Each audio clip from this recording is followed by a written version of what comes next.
I'm gonna tell you something I've never told anyone. 30 years ago, my friends and I spent the night at a cabin. We found the Necronomicon Ex Mortis, the Book of the Dead. Certain passages were recited. It awoke something in the woods. Something evil.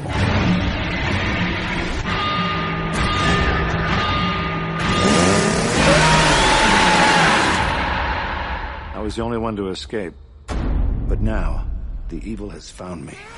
Hello and welcome to the Ash vs. Evil Dead podcast. This is a podcast in which we journey through the Ash vs. Evil Dead TV series, which is currently airing on Starz. But by the time you hear this, we'll probably have wrapped up and we will know more about the future of the show as the months progress. I am one of your hosts, JP, and joining me today is my homie Kyle. What's going on, buddy?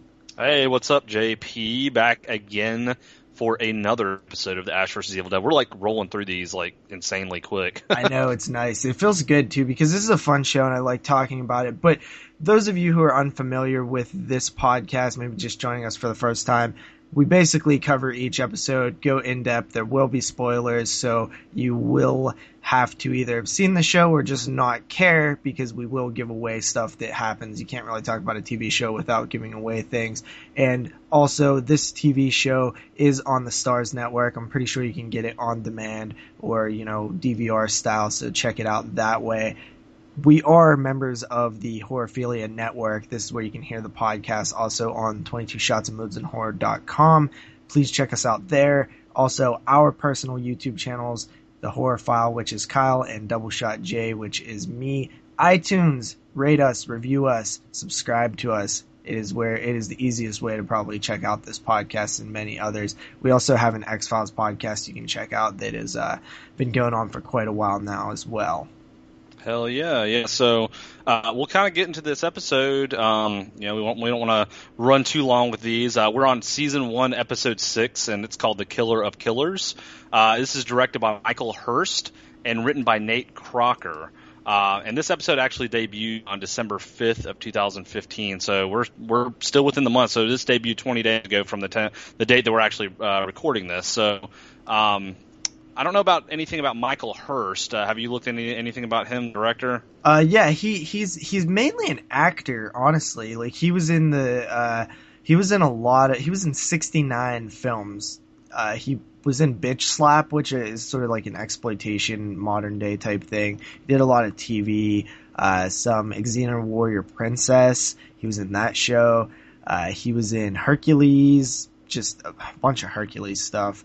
Heroes he was in, not the newer series. There was a series that ran from 84 to 86 called Heroes, and that's pretty much all that stands out to me. I don't really know much about him other than he was an actor. I don't know if he did much more director work. It does look like he did some TV director work, like he did Xena Warrior Princess, Treasure Island Kids, whatever that is, and he did a few episodes of Spartacus.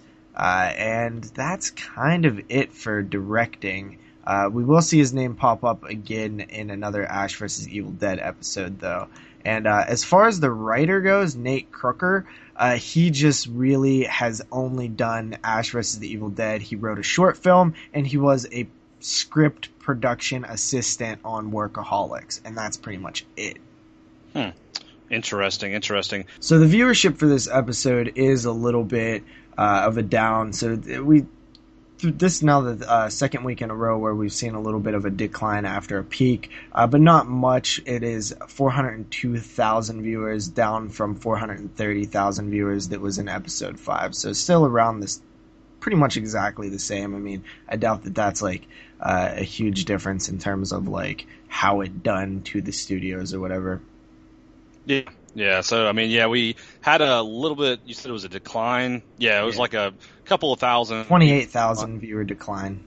Yeah, which we're still up to 400,000 viewership range. So, I mean, I think that's where they're probably looking at because, I mean, these things do probably fluctuate with, the network and people trying to watch it and that can. And, then you got all the people downloading the episodes and streaming, which probably isn't included in that, like we said before. It's not.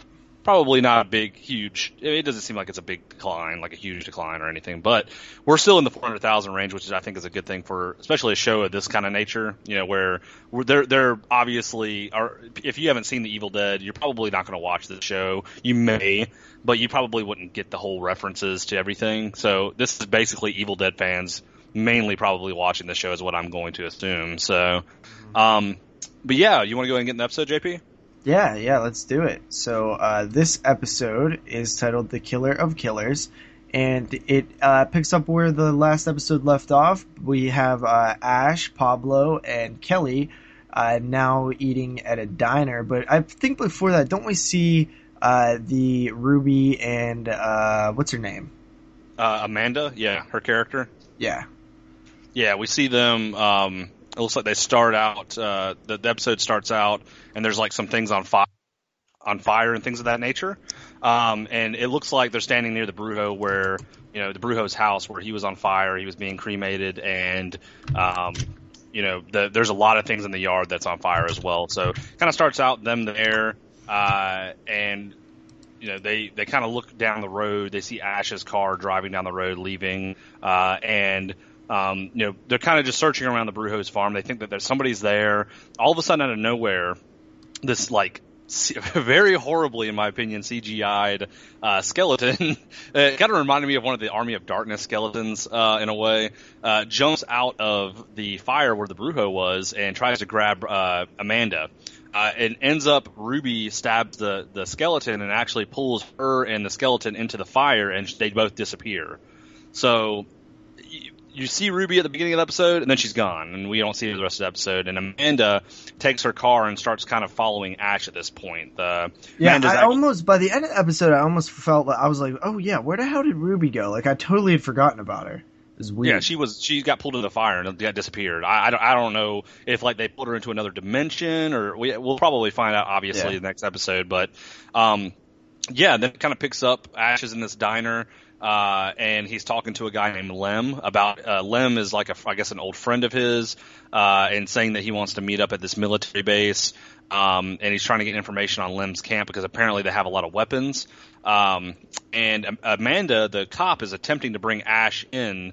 Wants to basically arrest him and bring him into the precinct. She's stationed up outside though, and she's like kind of calling for backup. Ash and them are in there. Eventually what happens is they in a funny scene, they decide that they're going to get out of there and they're going to go do whatever, maybe go see that gun supply or whatever they're going to do, and they need to pay the bill. And he looks at the thing and he's like, "Oh," and he's like, "So pony up, guys. Who's paying?" And they're like, "Well, you are. You said you got this." And he's like, "I did not." And then Kelly like quotes him exactly, and it's like in a voice, it's like, "Okay, knuckleheads, I'm good." And it's like hilarious. Yeah, it's pretty funny. You talk about the episode where not the episode, but the scene where the waitress is like, "Oh, this is the waitress comes by and tries to get the check from him later on." I'm pretty sure, correct? Yeah. Well, but after that, he's basically like, "All right, I'll handle this. You guys go wait outside." And essentially, what his master plan is he's going to tell the waitress, "Hey, I'm just gonna have sex with you for the bill." You know what I mean? and then he does reveal that, oh, the bit, instead of $22.50, you could have at least double what that's worth or whatever, which is funny because when he first looks at the receipt, he's like, "Whoa," like it's this, you think it's like a $60 bill or something, you know what I mean? So, definitely a funny moment because Ash, of course, is a cheap ass, so he eventually gets, he's gonna try to seduce her, and that's pretty much when Amanda comes into the bathroom. They have a fight. Ash kind of gets the upper hand. He notions to her breast or something like that, and that's funny. And it was kind of gross that she hit him and he ended up in the urinal, the stall. His face falls into when that the happened. I almost stall. I was like, "Ooh," because there was something hanging off of his hair too. It looked like somebody else's hair. So she kicks him and he goes face first into a trough, a urinal trough. It was disgusting. And something that you forgot to mention or maybe you did mention, maybe I just missed it, was about, I don't know if you mentioned about Pablo talking to Kelly about how she tried to have sex with him during... Well, that was actually happening outside. Yeah. So while all this is going on, Pablo and Kelly did exit, and they're now sitting in the camper, and there's a bunch of moments where they're kind of like talking about, because Pablo is under the impression like he doesn't know what she knows, right? He knows that he kind of confessed their love to her a little bit, but he doesn't really remember. He doesn't really know if she remembers any of it at all. So he's kind of like fishing to see what she knows and what she doesn't know. He basically is like, hey, you tried to basically fuck me and kill me. And she's like, what? Like, that's crazy. So that's happening. Then you have Amanda and Ash in the diner, and pretty much by then all hell is broke loose because as Amanda's like taking him in, her partner shows up, and then a Deadite shows up, possesses him. It's a huge battle, and that's basically your episode in a nutshell. Now, what did you think of this episode? Well, something I will say before we get into the thoughts, there was a scene also where the Necronomicon was trying to attack Pablo because of that Brujo necklace that he acquired. Yes. And they're wanting to destroy the Necronomicon, or like at least put it away so that doesn't happen. But yeah, I mean, get into the thoughts of the episode. I did enjoy the episode. I thought it was a really, really, I like the scene. There was a lot of gore in this episode. That's what I like the most. There was a lot of blood, a lot of gore. I love the scene where Kelly took that the Deadite, the waitress, turned into a Deadite, and she like put her head into like a meat slicer. There was so much blood during that scene. It was like insane, and like it showed like the actual gore coming out. I'm just weird like that. I thought the special effects in this episode were really, really good. Did I think that it was a huge tier episode? I would give this about a mid tier rating, like I have given pretty much all the other ones. Let's wait to get into the actual tiers. First, let's just kind of talk about some of the key points of the episode. One thing that I will say is that the scene where we do get to see the Necronomicon come alive and stuff, Pablo kind of hints at like, oh, wait a minute, you told Ash that you wanted to basically get revenge, so you actually want this to keep happening. So there is a little scene there where we get to see what you mentioned, where Kelly goes insane on that Deadite and like beats the hell out of it. That stems from there because she has a lot of aggression pent up from what happened to her family and stuff. So we kind of get to see Kelly is in it for probably the wrong reasons, and Pablo even says that, where he says, my uncle used to say, he said some quote basically, I don't remember, I didn't write it down or whatever, but basically how like revenge is not the best thing or whatever. Yeah. So I think that this episode is kind of a high point in the series. Like, I think we needed this because it is just an action episode. A lot of things are happening. The story's moving along. We hear Ash. We find out that Ash needs to sort of go back to the cabin. So maybe that's setting something up there. Yeah. He doesn't really want to take the crew with him. That's towards the end of the episode. He says that. I like the idea that we're talking about the cabin because that could set up for some great TV going forward. Amanda's character finally does something, so that was something that I very much enjoyed. And honestly, dude, she's actually pretty hot for 40 years old.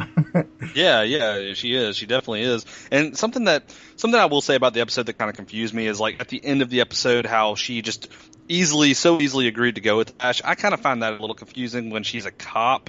I kind of felt like maybe I don't know if she should have taken that route, but at the same time, I guess I'm trying to take this into consideration that this is somewhat of a comedy, and they're trying to just like push the story. I just thought, she was like so against Ash, and then it took just like that one scene, even though she had seen a bunch of other stuff, to say, oh, okay, I guess I'll go with you now that my partner's dead or this other cop's dead. But also you do have to kind of consider the fact that, okay, she was convinced that Ash had done this, and then it's revealed that he didn't. Like, he is actually telling the truth.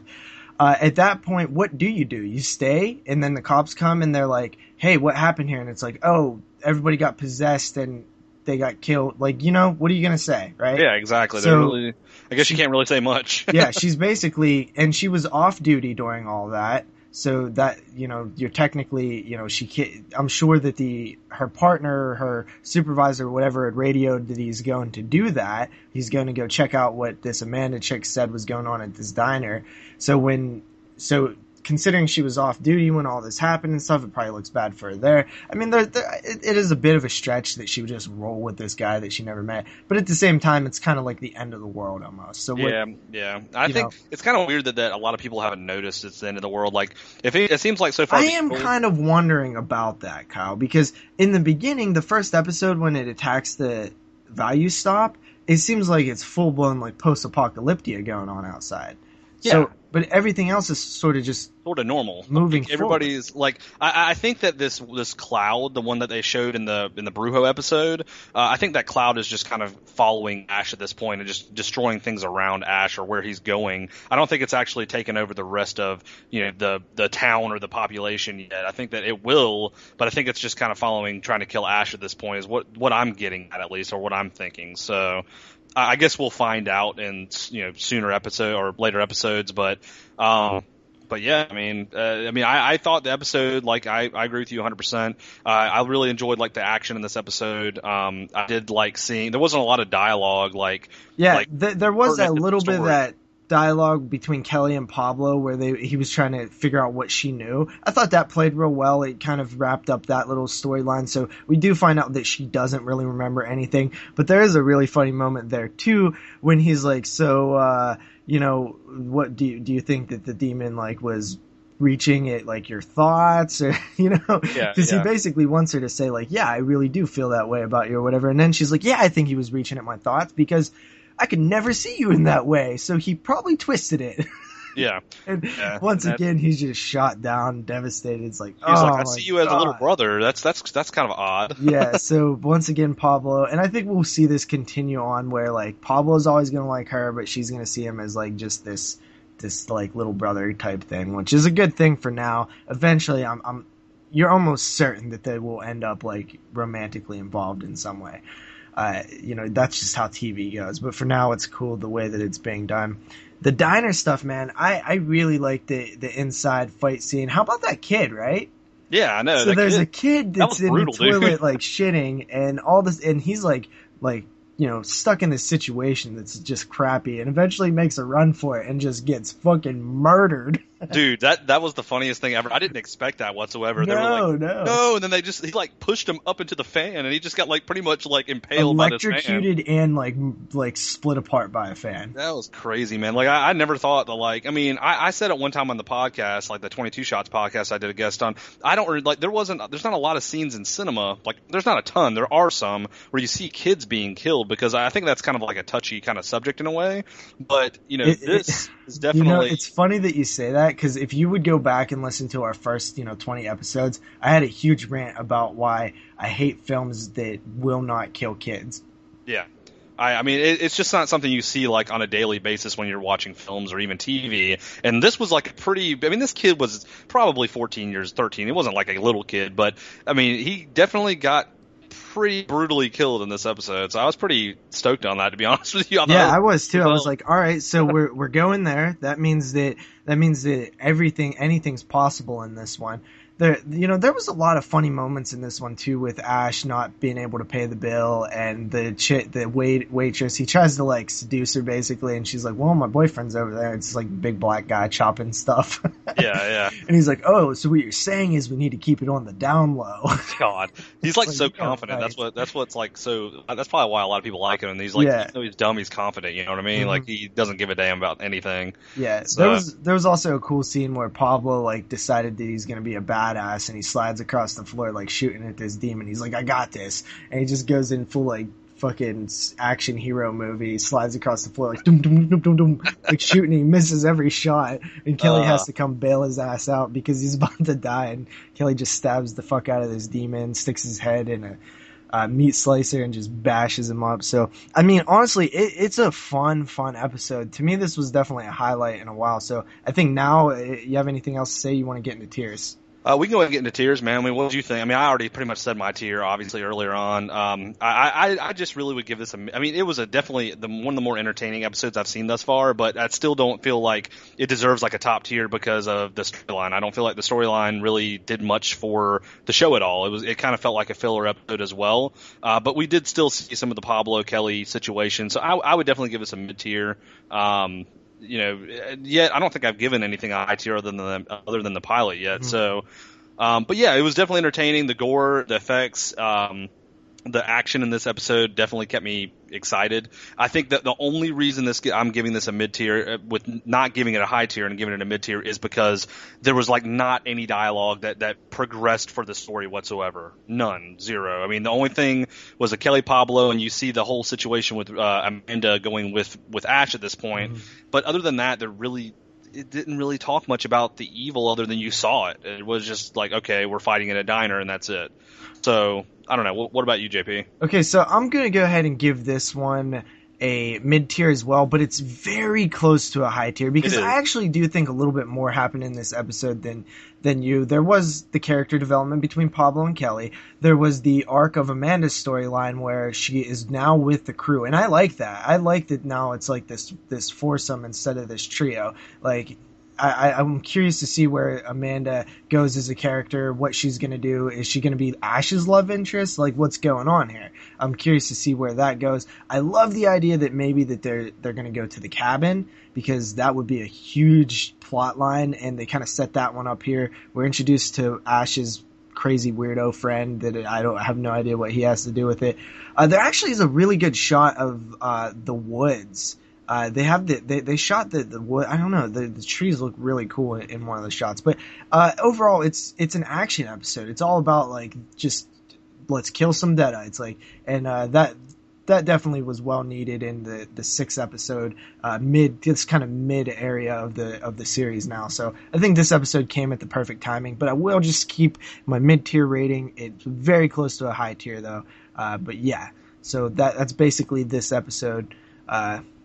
So I guess we get out of here now, right? Yeah, and appreciate you guys watching. Be on the lookout for us uploading these episodes to our channels, the Horror File, Doubleshotj. Check us out on iTunes, like we said earlier, and that is it. All right, guys. So stay tuned for more coverage of the Ash versus Evil Dead, and until then, we will see you guys next time. Later.